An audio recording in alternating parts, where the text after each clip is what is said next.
When I bought my home in this quiet suburban neighborhood, I thought I was stepping into the peaceful life I'd always wanted.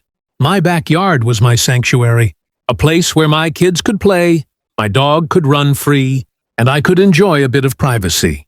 The fence that enclosed it wasn't perfect. It had been there for years, with a few boards leaning here and there, but it stood tall enough to keep everything safe and private. I planned to fix it gradually, panel by panel, as time and budget allowed.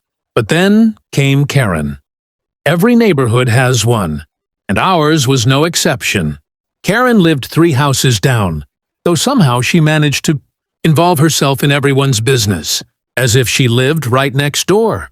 She had a reputation, nosy, demanding, and always armed with the HOA rulebook like it was her personal weapon. One sunny afternoon, I was in my yard repairing a section of the fence when she appeared. Arms folded, lips pursed. "You know," she said in her sharp tone, "that fence of yours is a complete eyesore. It drags down the value of our entire community." I looked up, sweat on my forehead, hammer in hand. "It's sturdy enough," I replied. "I'm fixing it up a little at a time." "Doesn't bother anyone else?" "Well, it bothers me," Karen shot back. "And according to HOA guidelines, fences must be kept in proper condition at all times. You can't just patch it like some barnyard project." I tried to stay calm. "Karen, I'm within my rights. The HOA manual says homeowners are responsible for their fences. Not that they must replace them immediately unless they're unsafe. Mine isn't unsafe." Her eyes narrowed. "We'll see about that." 2 days later, I received a letter from the HOA. Apparently, Karen had filed an official complaint against me, claiming my fence was structurally unsound, a community hazard, and aesthetically unacceptable. The HOA demanded I replace the entire thing within 30 days, at my own expense. I was furious. A full replacement would cost thousands of dollars, and my fence wasn't dangerous. This wasn't just about wood and nails, it was about control. Karen wanted to push me around, and the HOA was backing her up without even investigating. I decided then and there I wasn't going to roll over. I was going to fight back, no matter how long it took. The letter from the HOA sat on my kitchen table like a scarlet warning. Every time I walked past it, the bolded words, 30 days to comply, stared me down. My initial reaction was disbelief. How could they demand a complete rebuild of my fence, based solely on one neighbor's complaint? I knew I had 2 choices: cave in and spend thousands of dollars I didn't have, or push back. I chose the latter. The first step was gathering information. I pulled out the HOA handbook and combed through it word by word. I highlighted every passage related to fences, maintenance, and homeowner responsibilities. Nowhere did it state that minor wear and tear required immediate replacement. The only rule was that fences must remain safe, functional, and in reasonable aesthetic condition. Mine checked all 3 boxes. Next, I took photos of my fence from every angle.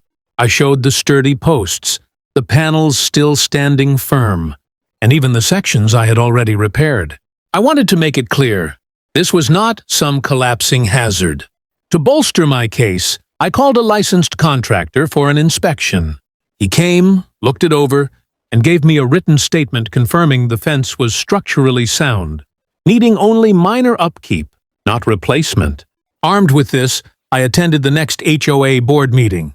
Karen was there, of course, sitting smugly in the front row like a queen waiting for her decree. When my turn came, I stood, holding the contractor's report. "I want to address the complaint filed against me," I began, keeping my voice steady. "My fence is not unsafe, nor is it a hazard. Here's a professional inspection proving its integrity. I've also been making repairs myself as the guidelines allow." Karen interrupted, her voice sharp as glass. "The fence is ugly and drags down property values. We all agreed when moving here that this community maintains a certain standard." I turned to the board. Ugly is subjective. Unsafe is measurable. And according to this certified report, my fence is fine. The room fell quiet. The board members shifted uncomfortably. One finally spoke. "We'll review the evidence and follow up with a decision." I walked out feeling cautiously optimistic. But that optimism didn't last long. A week later, another letter arrived, this time declaring that despite my evidence, the HOA still required me to replace the fence in full. They claimed the contractor's report was insufficient, and that Karen's concerns about aesthetics reflected the broader community standard. That was the breaking point. If they wanted to escalate, I would escalate too. I wasn't just going to fight the HOA, I was going to take them to court. Karen's eyes widened when she finally registered who I was. For the first time in months, she was speechless. I gave her a polite nod, pretending this was just another routine interview. Inside, though, I was savoring every second. "So, Karen," the HR manager continued, oblivious to the tension, "could you give us an example of a time you had to resolve conflict in a professional setting?" Karen cleared her throat, glancing nervously at me. "Well, in my role as HOA president, I often had to deal with, difficult neighbors. People who didn't follow the rules, you know. I had to make sure they understood the importance of maintaining standards." Her eyes flicked toward me for a split second. She knew exactly how that sounded. I kept my tone calm. "Interesting. And how did you handle feedback from those neighbors? Surely not everyone agreed with your approach." Her face flushed. "Well, not everyone appreciates structure," she said stiffly. "But I always remain professional." Professional. Right. I thought back to her mocking my career. In front of 20 homeowners, I bit my tongue. The HR manager jotted down notes, clearly impressed by her confidence. "And what about technology? This role requires learning several software systems. How comfortable are you with that?" Karen forced a smile. "Oh, I'm a fast learner. Computers aren't a problem for me at all." That was the moment I couldn't resist. "That's interesting, Karen. I remember you once saying that people who work with computers don't have real careers. Has your perspective changed?" The silence in the room was deafening. Karen's jaw tightened. I may have spoken out of turn before," she muttered. "Of course I respect the profession." The HR manager glanced between us, a little confused, but moved on with the questions. I sat back, satisfied. She wanted this job badly enough to swallow her pride, but watching her squirm was its own kind of justice. The interview wrapped up after another 15 minutes. Karen shook hands with everyone, but when she got to me, her grip was limp. She couldn't even look me in the eye. After she left, the HR manager leaned toward me. "What did you think?" I exhaled slowly. "She's organized, sure, but I'm not convinced she's a fit for the role." I didn't even have to explain further. The HR manager trusted my judgment.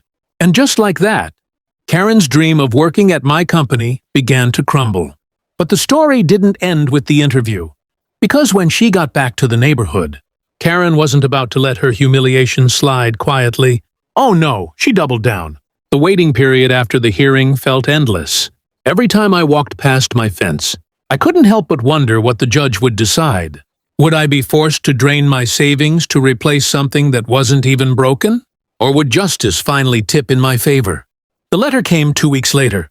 I tore it open at the kitchen table, my heart pounding. As my eyes scanned the ruling, a smile spread across my face. The judge had sided with me. In his written decision, he stated plainly, "The HOA has no authority to demand replacement of a structurally sound fence based on subjective aesthetic opinions.